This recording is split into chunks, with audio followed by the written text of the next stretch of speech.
저는 몸이 아픈 남편을 대신해서 목욕탕에서 평생 때밀이로 일해왔습니다. 평생 습기 가득한 목욕탕에서 일을 했지만 그렇게나마 아픈 남편과 아이 둘을 키워낼 수 있었습니다. 아이들이 많이 어릴 적에는 동네방네 다 아는 때밀이 엄마가 창피했는지 사춘기 시절에는 많이 방황도 했지만 그래도 시간이 흐를수록 엄마의 고생으로 우리가 자랄 수 있었다며 기특한 말을 하기도 했죠. 우리 딸들은 공부를 잘하지 못했지만 전문대를 졸업하고 각자 사회의 일원으로 자리하며 잘 컸습니다. 그러던 어느 날 첫째 애가 사귀던 남자친구를 데려와 제게 인사를 시켰습니다. 엄마, 나 프러포즈 받았어. 오빠랑 결혼하고 싶어.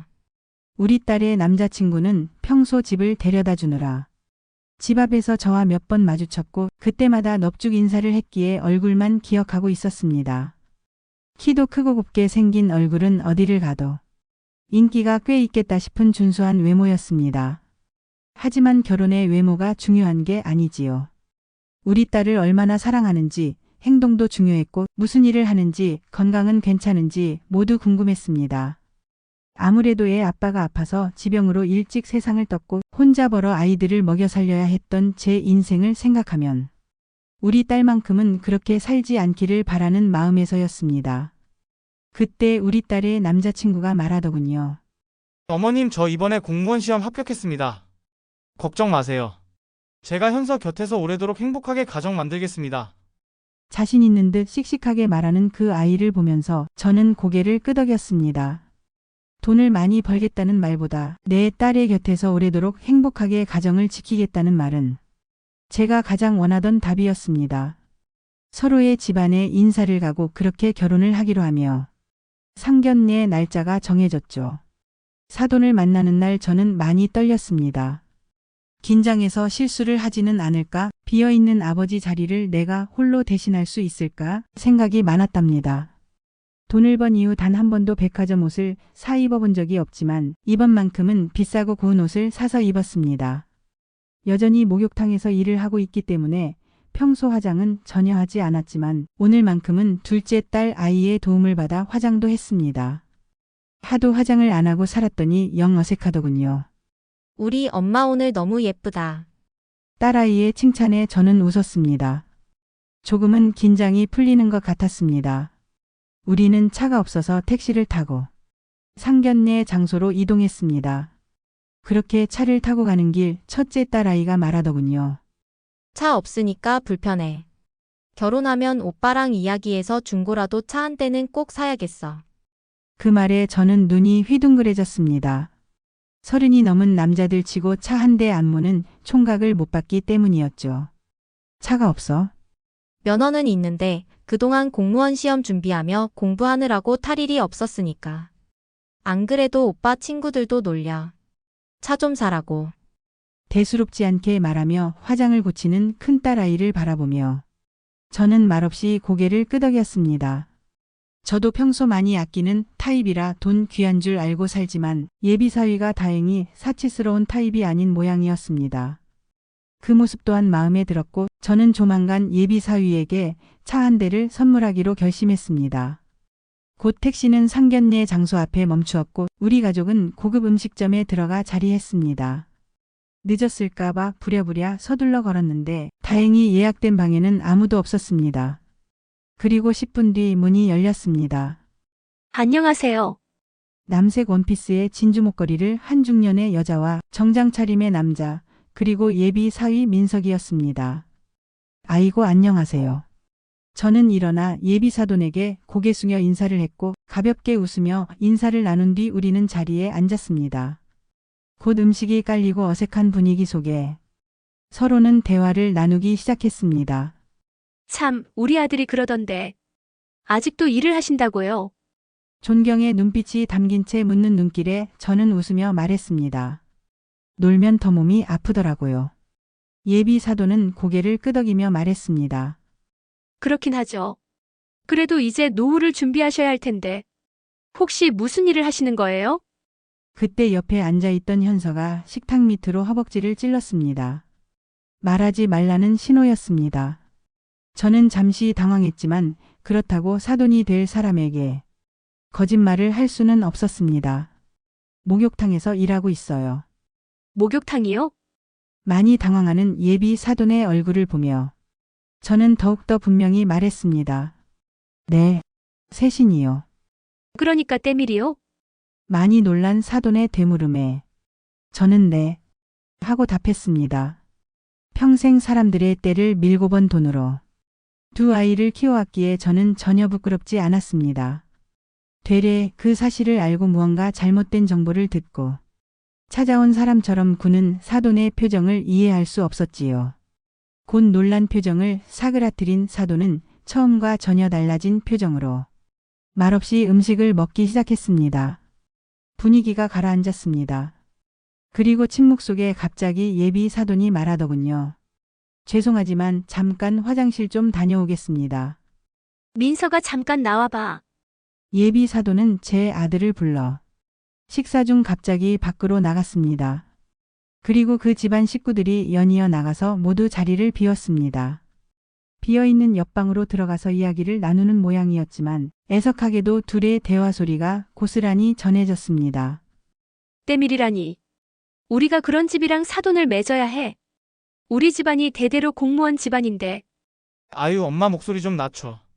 이제 민석이 너도 공무원 시험에 합격도 했고 너 정도면 현서가 아니어도 다른 여자 줄 세워서 만날 수 있잖아.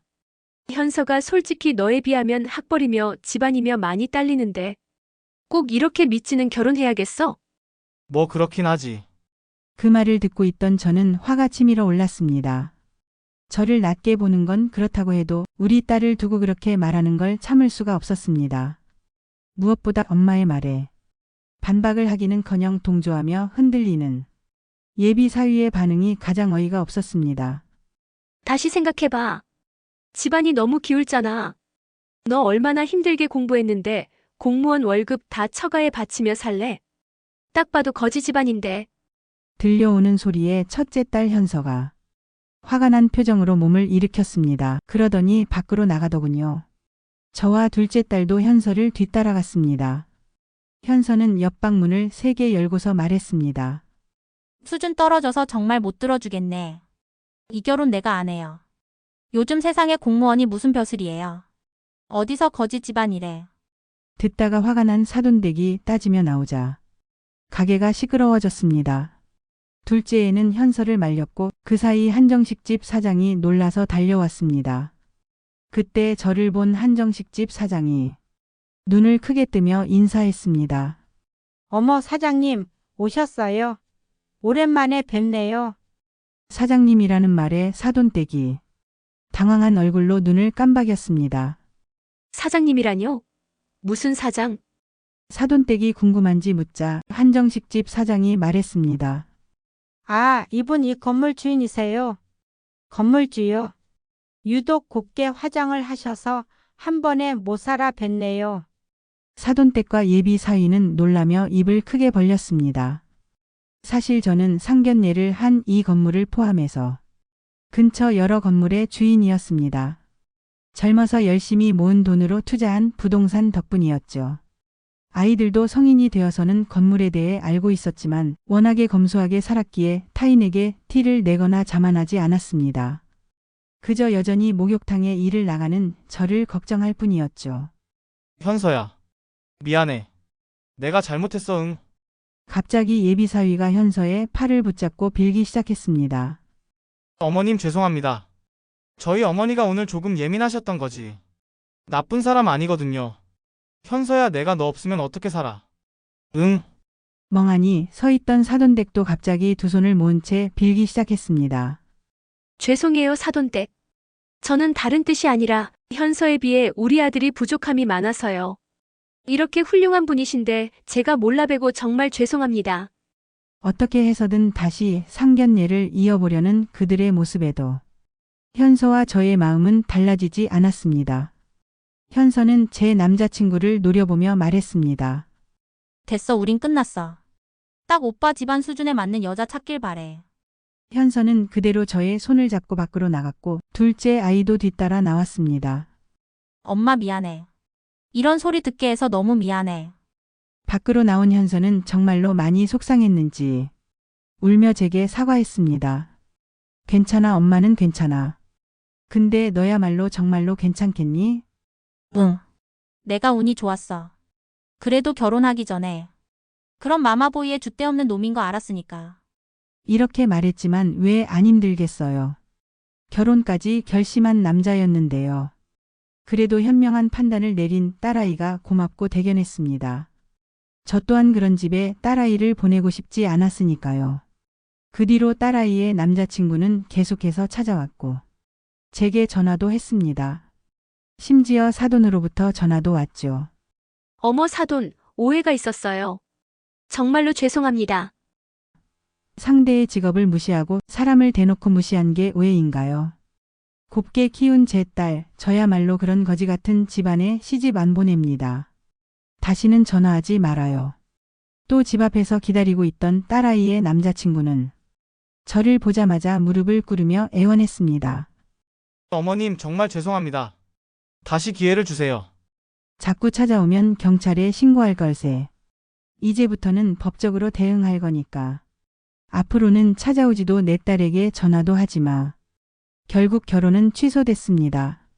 그 가족은 크게 후회했지만 이미 늦었죠. 사람을 겉모습이나 직업으로만 평가하면 어떤 일이 벌어질지 여러분은 잘 아셨을 겁니다. 진정한 가치는 마음속에 있는 법이죠. 저를 응원하신다면 좋아요와 구독 부탁드립니다. 감사합니다.